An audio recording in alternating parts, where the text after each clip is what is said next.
Good morning, and welcome to another edition of Inquisition Update. My name's Tom Fress, and I'll be your host for the next hour. You're listening to FirstAmendmentRadio.net. Thanks for tuning in, everybody. Yesterday on the program, while we were reading The Footprints of the Jesuits, R.W. Thompson, the author of this book, began his discussion about Thomas Aquinas. Many of us have heard of Thomas Aquinas, but we don't know anything about him. It's time for Protestants to know who Thomas Aquinas was and know that the Roman Catholic Church regards him as the angelic doctor of the Roman Catholic Church, one of the most revered and trusted and relied upon sources of Roman Catholic doctrine, Roman Catholic philosophy, Roman Catholic teaching. It is the philosophy which Jesuitism is based.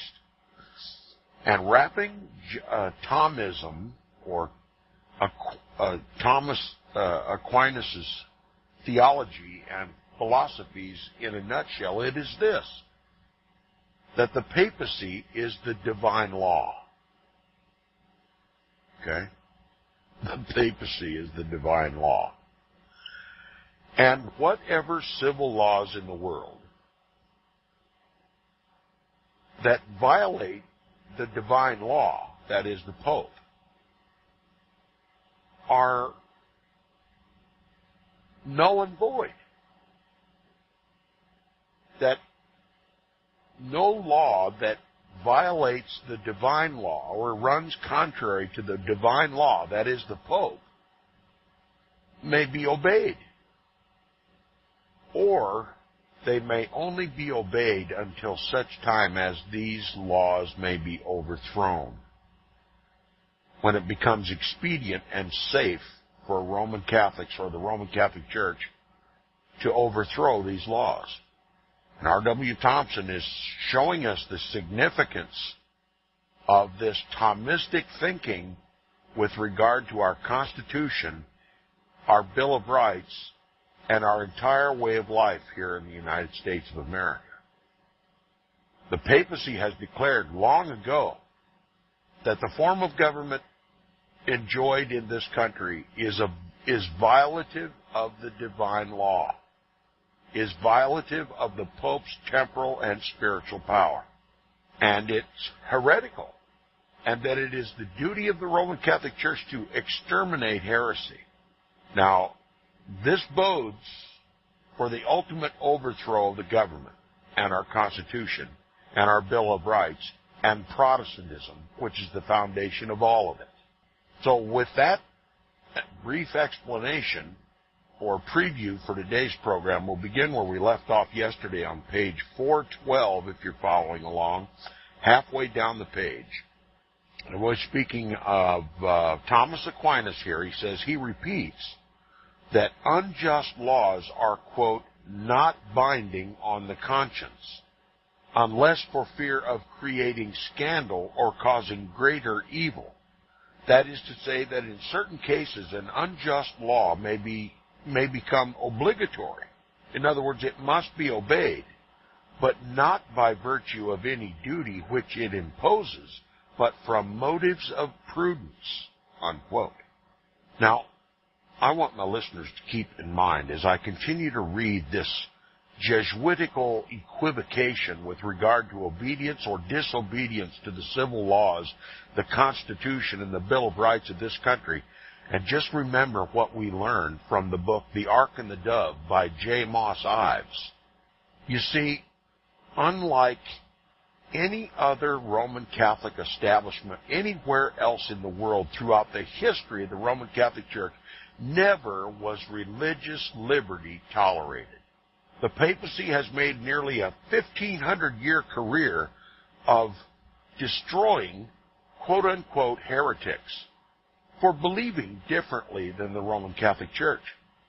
But in that book by J. Moss Ives, The Ark and the Dove, J. Moss Ives gives credit to the Roman Catholic colony of Maryland for suggesting religious liberty in this country, for making it a tenet of our Constitution in violation of the teaching of Thomas Aquinas.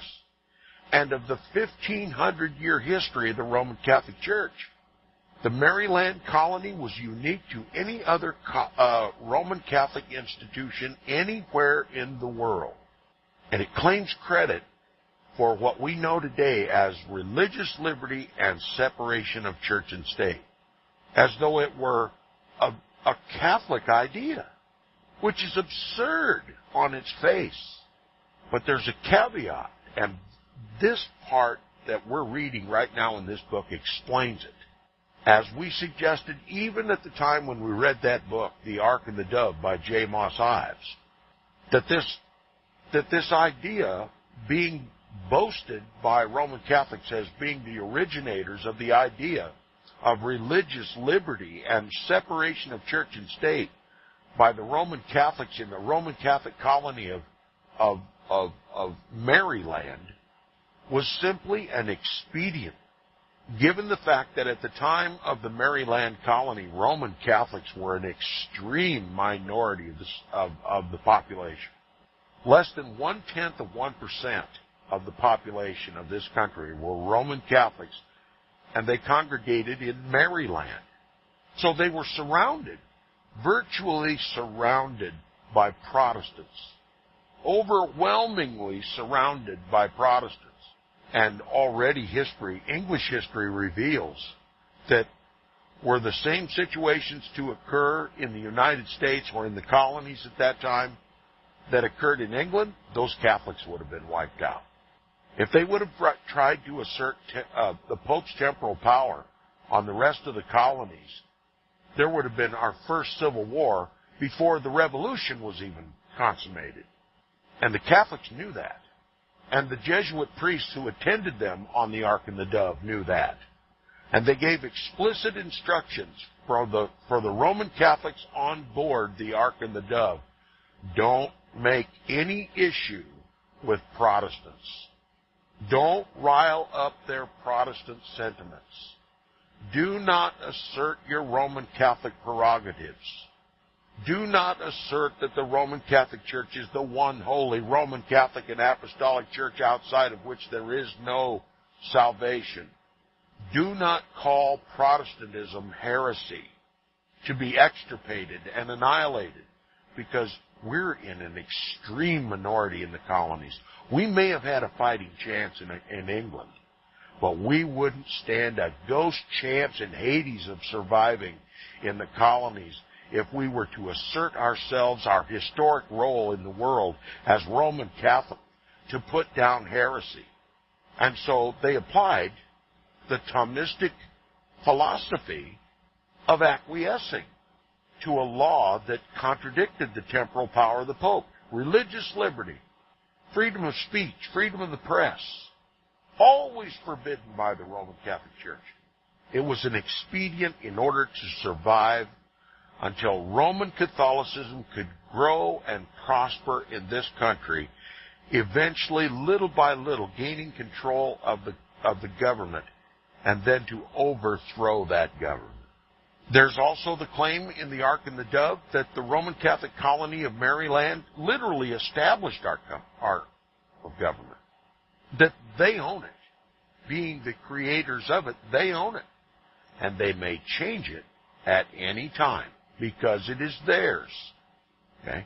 Those are the things we learned from the book, The Ark and the Dove by J. Moss Ives. J. Moss Ives was Roman Catholic. He wrote about the Maryland colony, the first and only Roman Catholic colony in the original 13 colonies. It was written to be read by Roman Catholics, and it was never disseminated among non-Roman Catholics to be read. It was a Roman Catholic author, a Roman Catholic book, and to be read by Roman Catholics only. And it simply prepared Roman Catholics in Maryland and the rest of the colonies to tolerate these non-Catholic standards that were being applied in order to survive, to fight another day. This is Thomism. Now, this is what we're talking about. He said he repeats that unjust laws like the Constitution of the United States, separation of church and state, freedom of speech, freedom of the press, freedom of conscience, freedom of religion, all these things are unjust laws and not binding on the conscience unless for fear of creating scandal or causing greater evil, like a civil war, a religious civil war, where Catholics would be annihilated. He says that is to say that in certain cases, like the founding of this country, that in certain cases an unjust law may become obligatory. In other words, you must obey these unjust laws, but not because of any virtue that the law is just, but by motives of prudence. Okay, this is Jesuitical thinking. It's psychological dishonesty. And that's what Thomas Aquinas advises. Dishonesty in conscience and belief and practice. And that's why he's called an angelic doctor in the Roman Catholic Church, the Church of Antichrist. Now he says, R.W. Thompson says, this reduces the obligation of obedience to the low standard of policy and expediency, and recognizes nothing whatsoever as due to the dignity or authority of the government which exacts it. This doctrine is purely Jesuitical, and the method of stating it could scarcely have been improved by Ignatius Loyola himself. No equivocal words are employed to disguise the actual meaning. It is distinct and palpable. It is this, nothing more and nothing less, that if a human law, whether a constitution or a statute, is unjust because it violates the divine law, that is the Pope, then they who so regard it, that is an unjust law, they who so regard it as unjust by simulated obedience to it compromise with injustice and wrong and even sin for the sake of future advantage. For the sake of future advantage. It is exactly as if it should be said to a nation or a state that its constitution and laws are heretical and atheistical because they violate the law of God, that is, the law of the Pope, but that they will be submitted to only until the means of setting them aside can be obtained. This doctrine, as applied to such ordinary domestic laws of a state as relate to property and the general management of public affairs, is counteracted by the enforcement of such laws by the proper tribunals. But it is otherwise when the obnoxious provisions are embodied in fundamental principles such as the separation of church and state, the freedom of religious belief, the popular source, that is, the people's source of all political power, and other principles upon which government structures are based. In cases of this character, that is, where the principles are embodied in constitutions and are thereby made fundamental, obedience becomes a mere cover to conceal the secret purpose of ultimate rebellion against them, or rather, of ultimate treason against the government itself. It is a practical exemplification of the demoralizing doctrine that, quote, the means are justified by the ends, unquote.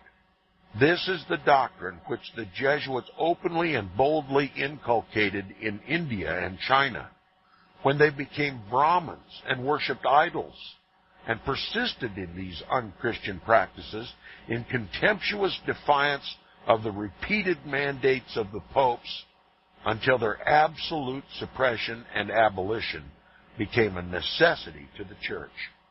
But in these times and in this country, somewhat more of caution and circumspection is required, because even where there is perfect freedom of religious belief, quote, motives of prudence, unquote, forbid that this un-American doctrine shall be openly proclaimed.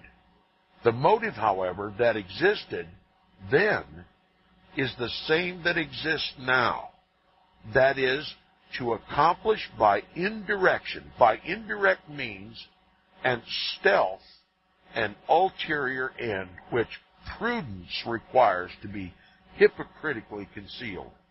It is these same prudential motives which dictate that Protestantism shall be, for the time being, recognized as an existing and influential power, but with the secretly cherished purpose to deal with it as an unjust and illegitimate power subject to entire overthrow whensoever these motives of prudence shall exist no longer. Let me read it again. The motive of all of this, is to secretly, stealthily tolerate Protestantism until it can be safely overthrown. That's Thomas Aquinas. That's Jesuitism. You see, when I start talking about the real motives of the papacy in this country, Americans just go, "Oh, Tom, you're just Catholic bashing. Where do you get this?" I mean, my neighbor's Roman Catholic. We get along just fine. He never says they're going to overthrow the country. The Pope is the author of some vast Roman Catholic conspiracy to overthrow the Constitution and the Bill of Rights. What have you been smoking? What do you want to stir up trouble between Protestants and Catholics for? I'm not trying to stir up anything. Neither was R.W. Thompson. Just wanted to inform you about the facts. The Jesuits are built upon this type of mental gyration. They revere Thomas Aquinas. History reveals, copious history reveals that the papacy always used these means to overthrow non-Catholic governments. Simple logic dictates that if the papacy did this all over the world throughout all of its history, that it just might do the same thing right here in Protestant America. You see, it's not an outrage at all to suggest that the papacy and Roman Catholics are biding their time, especially when we read out of a Roman Catholic book that they are just biding their time until an eventual overthrow of this Protestant government and Protestantism itself can take place. And all I have to do is show you what really happened at Vatican Council II to prove to you that that is their strategy, to destroy Protestantism, to eventually overthrow this government and replace it with a papal monarchy. And I might even suggest that all of the talk about globalism, all of the talk about a global economic watchdog, a global social structure, a global energy structure, a global financial structure, are simply means to that end. You see, all the evidence is already in place, right in front of your face. Nothing I say on this program should seem outrageous to anybody. What R.W. Thompson is suggesting in this book is already observable facts on the ground. Yes, you may live in peace with your Roman Catholic neighbor, but not for long, because as a matter of religious dogma, he is to bide his time until his God in Rome commands every Roman Catholic on pain of excommunication to exterminate and to annihilate the heresy out of this country and make America Catholic.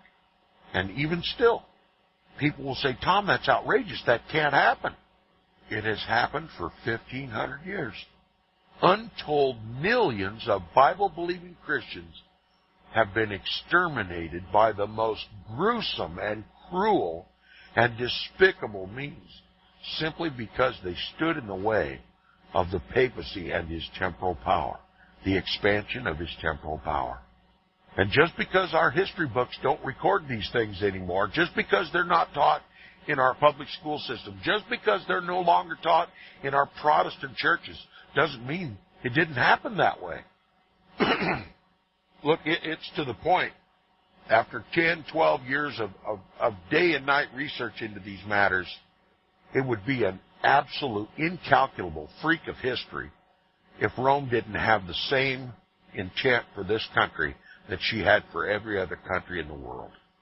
Then the term absurdity applies to the other side of the argument. It's absurd to assert that the papacy is not plotting to overthrow Protestantism and our Protestant institutions, our Protestant Constitution, and our Protestant Bill of Rights.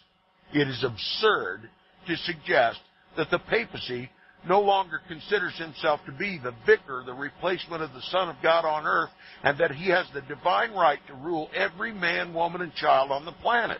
It is absurd to suggest that R.W. Thompson doesn't know what he's talking about. Again, he says, the motive, however, that existed then is the same that exists now. That is, to accomplish by indirect means and stealth an ulterior end which prudence requires to be hypocritically concealed. That's a conspiracy, folks. To achieve by indirect means and by stealth an ulterior end, a different end than what they publicly announce, which prudence requires to be hypocritically concealed? That's a conspiracy. A conspiracy to treason. A conspiracy to inquisition. It says, it is this same prudential motive which dictate that Protestantism shall be, for the time being, recognized as an existing and influential power, but with the secretly cherished purpose to deal with it as an unjust and illegitimate power subject to entire overthrow whensoever these motives of prudence shall exist no longer. This is Thomistic theology and philosophy. Thomas Aquinas, the brain trust of Jesuitism, the brain trust of popery, regarded as the holy and the angelic doctor of the Roman Catholic Church.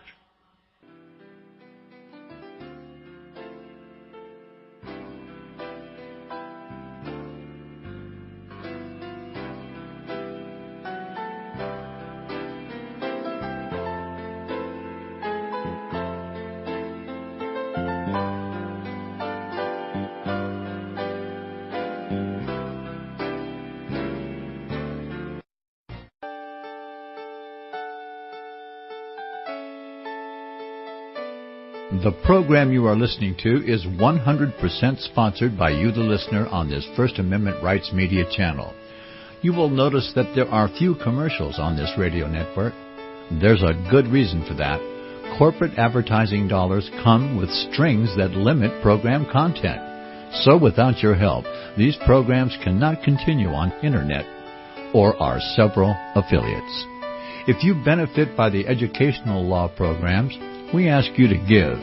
If you are admonished or nurtured by the Bible and ministry programs, we ask you to give. If some voice a cause that you are passionate about, we ask you to give.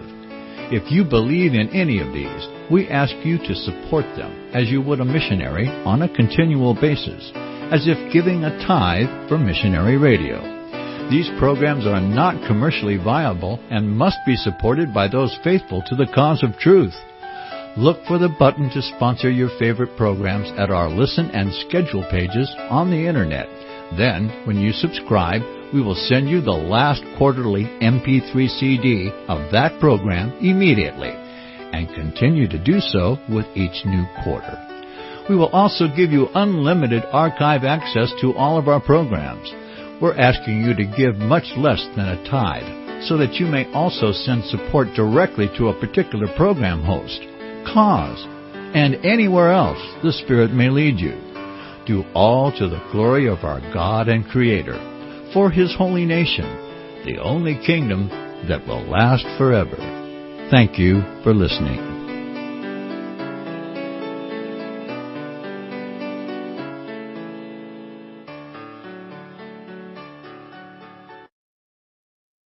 In this day of economic uncertainty and soaring unemployment, safe investments are often hard to find, but investing in the precious metals is the safest investment of all, because gold and silver is real money. Government-printed currency is not. Call Melody Cedarstrom at Discount Gold and Silver Trading Company at 1-800-375-4188. Melody has been helping people secure their financial future for over 10 years. While others in the business claim honesty, Melody will deliver. Give her a call, 1-800-375-4188. That's 800-375-4188. Visit crosstheborder.org, CROSS, crosstheborder.org, to get your print, EPUB, or PDF version of the book, The rapture will be canceled. That's crosstheborder.org. I know you all want answers, and believe me, so do I, and I'll do my best to get them. Despite Nicolas Cage's promise to do his best to get left behind rapture answers for us, don't hold your breath.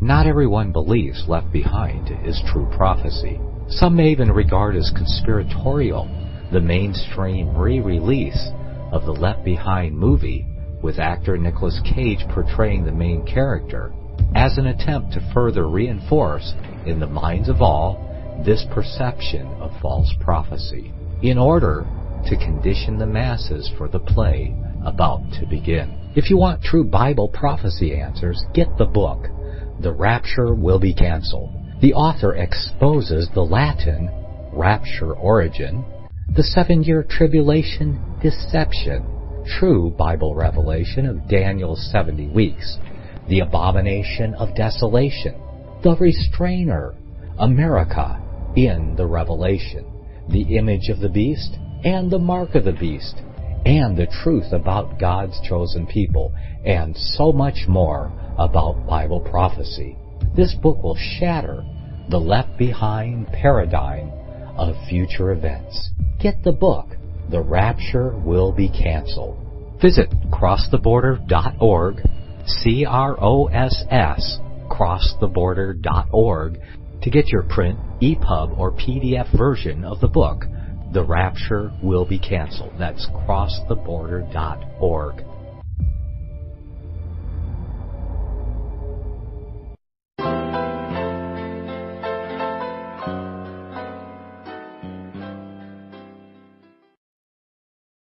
Welcome back from the break. You're listening to the second half hour of Inquisition Update on FirstAmendmentRadio.com. If you'd like to support Inquisition Update, please support First Amendment Radio, who sponsors the program. And a note to Nicholas there in the station, I'm not hearing the little cue at the break or at the end of the program, so it's making it a bit awkward for me. Anyway, I'm sorry for the little glitch. I ran off into the commercial break because of my inability to hear the little cue at the end of the at the end of the break. So I'll back up a little bit. Just a sentence here. It says, it is these same prudential motives which dictate that Protestantism shall be, for the time being, recognized as an existing and influential power, but with the secretly cherished purpose to deal with it as an unjust and illegitimate, or rather heretical power, subject to entire overthrow whensoever these quote-unquote motives of prudence shall exist no longer. In other words, whenever it becomes safe for the Roman Catholic Church to overthrow Protestantism in America, when it becomes safe for them to do so, it is their bounden moral and religious duty to do so. They've lived with heresy in peace and harmony long enough. Now that they've achieved it, I'm going to explain to you exactly why now is the time for the Vatican to overthrow Protestantism in the United States. First of all, for 3 generations of Protestants have been soaked with information and movies and videos. I remember the first movie I ever saw on this subject. It was entitled excuse me. Oh, fiddlesticks. Now the title has slipped my mind. It'll come to me in a minute. But we've seen the videos of futurism that says that there'll be an Antichrist figure arise on the world scene somewhere along about 7 years or 3.5 years before Christ's literal return, who will sign a peace treaty with the Jews, and they'll begin animal sacrifices again. And you've heard it all. For 3 generations, Protestants have taught this. And so that relieves the onus of Antichrist from the Pope. Which means, logically, that the Protestant Reformation was an error. It was a mistake. And that overthrowing all the papal kings and destroying the temporal power was a violation of the throne of God. And after 3 generations of indoctrination, Jesuit indoctrination, simply by twisting Daniel chapter 9, verse 27, nobody even considers the Pope as a candidate for Antichrist. If you suggest to a Protestant today that the papacy is, was, and always will be the Antichrist of the Bible, well, they think you're just a Roman Catholic basher. But if you didn't believe that during the Protestant Reformation, you had been regarded as heretical. So the entire Protestant Reformation was built about the unanimous consent that the papacy was, always will be, the Antichrist of the Bible. You see, they've destroyed Protestantism. Protestantism can have no authority whatsoever in the world if it lives with these errors. The Vatican views this acceptance of dispensational futurism as the complete and total victory over Protestantism. Protestantism has no legal leg to stand on now, that it no longer regards the papacy as the Antichrist. And to prove it, to literally put down in paper, to make it legally binding, they called Vatican Council II. And you can simply regard Vatican Council II, as I described on Lori's Talk News Radio last night, you can view the ecumenical movement, Vatican Council II, as simply the religious equivalent of the USS Missouri in Tokyo Harbor with the supreme commander of the Allied forces standing over the Japanese representatives, signing the ceasefire, signing the armistice, signing the surrender. And that's a legal document. Now, I'll tell you something else. After having signed those documents on the deck of the USS Missouri, under the watchful eye of the supreme commander of the Allied forces, Douglas MacArthur, had the Japanese drawn a sword and spilled one more drop of American blood, then the United States of America would have had legal grounds to completely annihilate Japan. When you call a ceasefire and you sign documents of surrender, if the war is over, and if you pick up a sword and do any more killing, it simply means you cannot be trusted to sign a document of peace, and there's no alternative but complete and total annihilation. And that's what happened at Vatican Council II. Only after 3 generations of Jesuit indoctrination called futurism that puts the onus of Antichrist off into the future and completely exonerates the papacy, which simply destroys Protestantism lock, stock, and barrel, because Protestantism never would have occurred in the world had it not been for the universal recognition that the Pope was, is, and will always be the biblical Antichrist of Scripture. After 3 generations of a grand delusion, spoken of even in the Bible, a grand delusion, a lie, they believe a lie, that the Pope is not the Antichrist of the Bible. It's some figure, some single individual that's going to rise up on the world scene at the last end of time because they believe this lie. They have rejected their deliverance. They rejected Christ's deliverance through the Protestant Reformation. They were delivered from Pharaoh in Rome. They were set free. Free from papal tyranny. Free from papal slavery. Free from false religion. Freed from Antichrist. They've rejected the liberty wherewith Christ had made them free.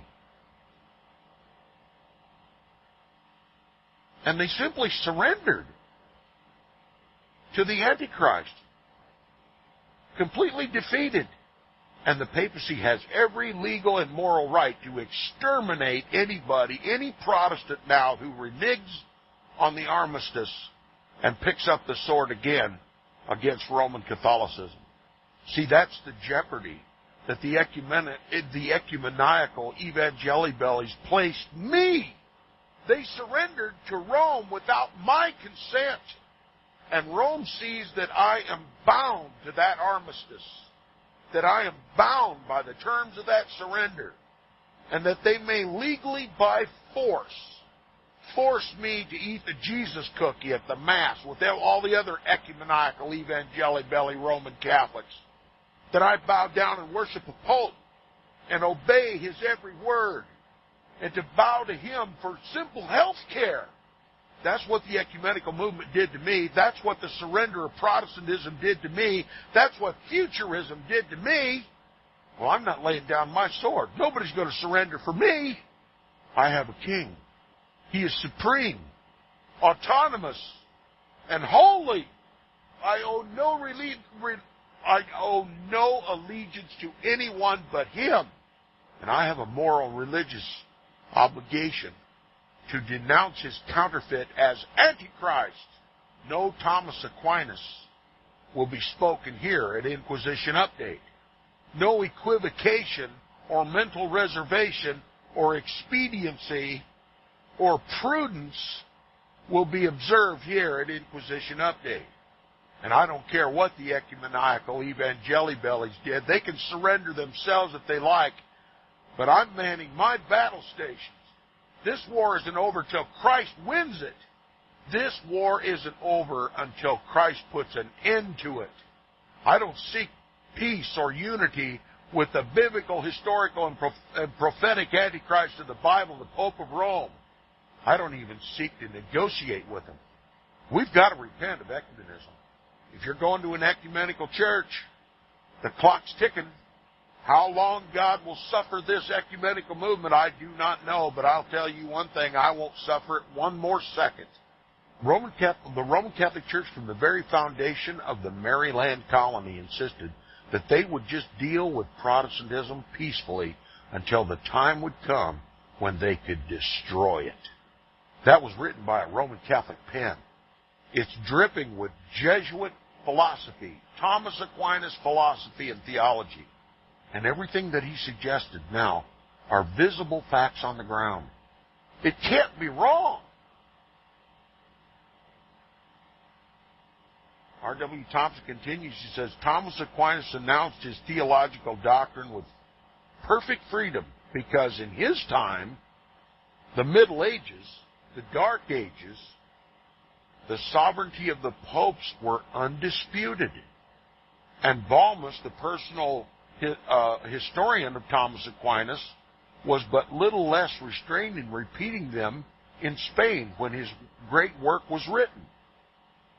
Thomas Aquinas, all over Europe, man.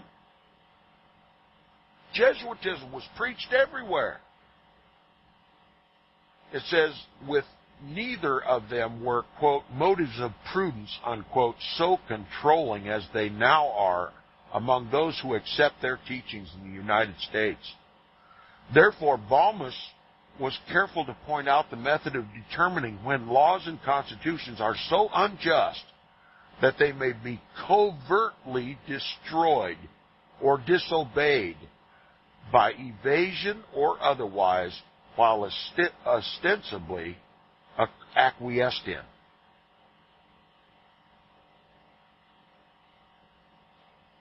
That's the whole motive of the Roman Catholic colony that came from the Isle of Wight on the Ark and the Dove, to establish the Maryland colony, was to simply get Roman Catholicism, the papacy's foot in the door here in the New World, and to live peacefully with the adversary until they could outnumber them. And that day occurred in 1965 when the Protestants surrendered and became Roman Catholics by law. That's how the Vatican sees it. That's how the Vatican sees it. They repudiated their Protestantism.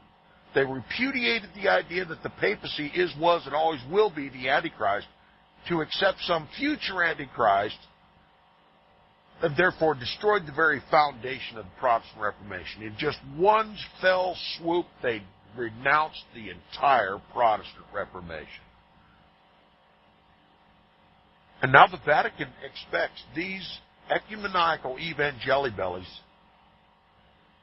to come full in compliance with the terms of the surrender. Unconditional surrender.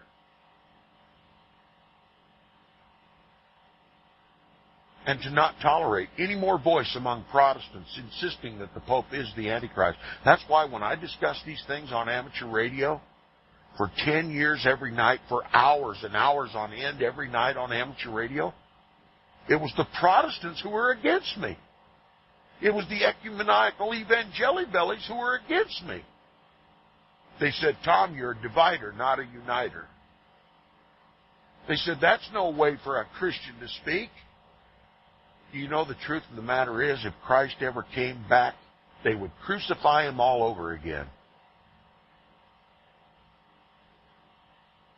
If Christ were here today, they would crucify him all over again. It's a hideous reality. Rome determined from the very get-go that she would tolerate Protestants only until it was safe for the Roman Catholic Church to overthrow it. That time is today. Futurism has done its damage. Ecumenism has done its damage. Rome can now count every Protestant as a Roman Catholic. They have a political mandate in Washington, D.C. They have complete control of Congress. They have both the liberal and conservative wings of government. They also have control of the Supreme Court that interprets our Constitution and Bill of Rights. I mean, if the United States could ever be ripe for the picking, it is today. They bided their time. Until such time as it is safe for the Roman Catholic Church to overthrow it, they're overthrowing it right before our very eyes, and nobody seems to know the source of all the chaos.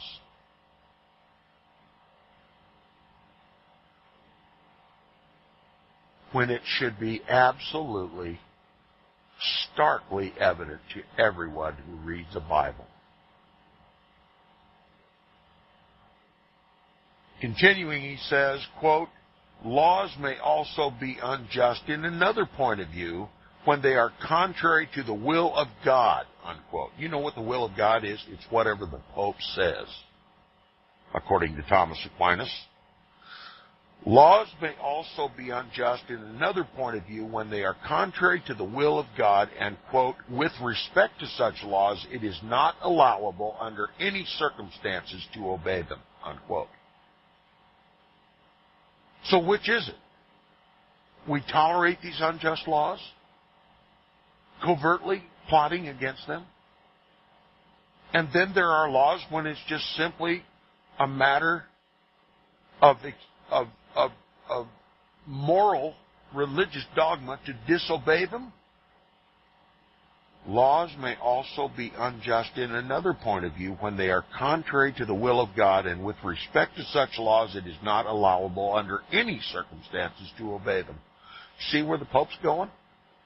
Constitution and the Bill of Rights are unjust laws, and under no circumstances are you to obey them. He did the same thing in England repeatedly. Don't say it can't happen in this country. That your friendly neighbor Roman Catholic sitting next door that you barbecue with every Sunday can become your lethal enemy. Simply at the bark of the Pope's mouth.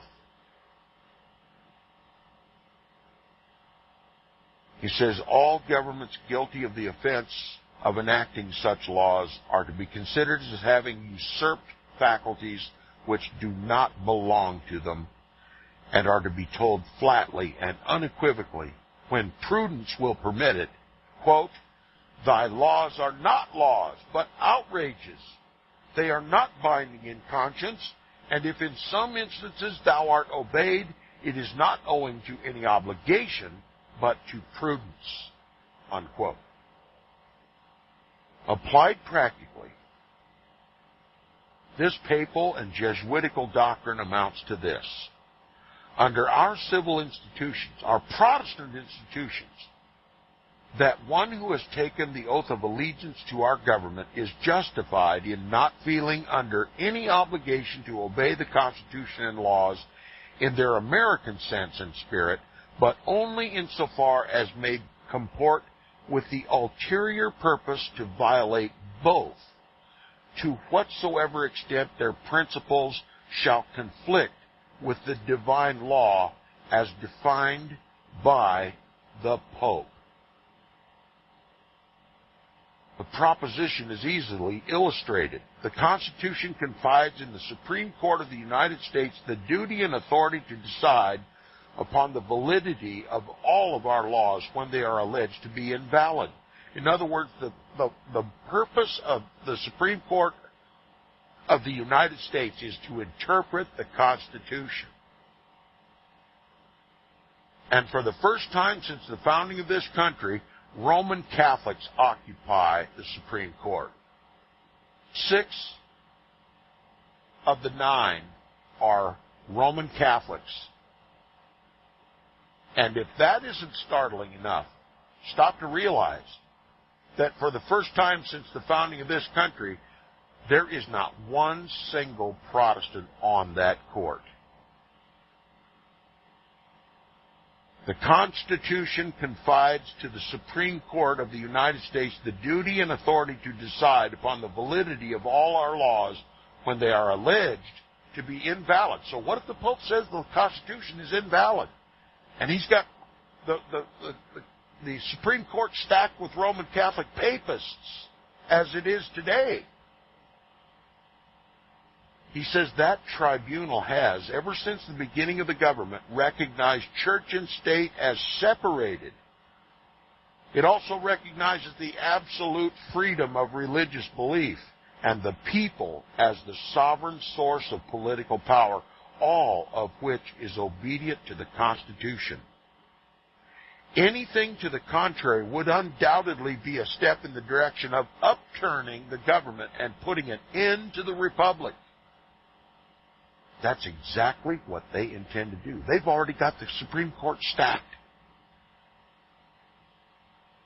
The ecumenical movement is already a done deal. The documents of capitulation and surrender have been signed. Futurism is now the belief of Protestantism. Therefore, there is no Protestantism anymore in this country. Do you see what's happening? He says, yet this Jesuit doctrine, derived from the theological principles of Thomas Aquinas, which we are told are revealed truth, as though it came from God himself, not only authorizes but encourages as Christian duty an appeal from the Supreme Court to the Pope, and obedience to the Pope instead of the Supreme Court. Leo XIII, Pope Pius IX, and Gregory XVI in their own time, and many other popes before them have decided, and the former holds himself in readiness to repeat the decision when necessary, that the government has no rightful jurisdiction over matters which concern the Roman Catholic Church or the papacy, whether that jurisdiction is conferred by the Constitution or by the fundamental laws, but that they are exclusively within the circle of the Pope's spiritual jurisdiction. Upon the authority of this doctrine, therefore, Leo XIII, with the Jesuits at his back, proposed to obtain the mastery over the people by reversing the decisions of the Supreme Court and interferes with the working of our government to the extent of instructing citizens of the United States that disobedience to certain of our fundamental laws, as the Supreme Court has interpreted them, becomes a religious obligation. Maybe you can have one more peaceful barbecue with your Roman Catholic next-door neighbor, but I wouldn't wager you too much that there'll be time for two of them. I heard the cue this time. It's been a long week. We covered a lot of material. I hope my listeners will pray and get a copy of this book and examine it for yourself. I'll see you Monday.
Visit crosstheborder.org, C-R-O-S-S, crosstheborder.org, to get your print, EPUB, or PDF version of the book, The Rapture Will Be Canceled. That's crosstheborder.org. I know you all want answers, and believe me, so do I, and I'll do my best to get them. Despite Nicolas Cage's promise to do his best to get left behind rapture answers for us, don't hold your breath. Not everyone believes Left Behind is true prophecy.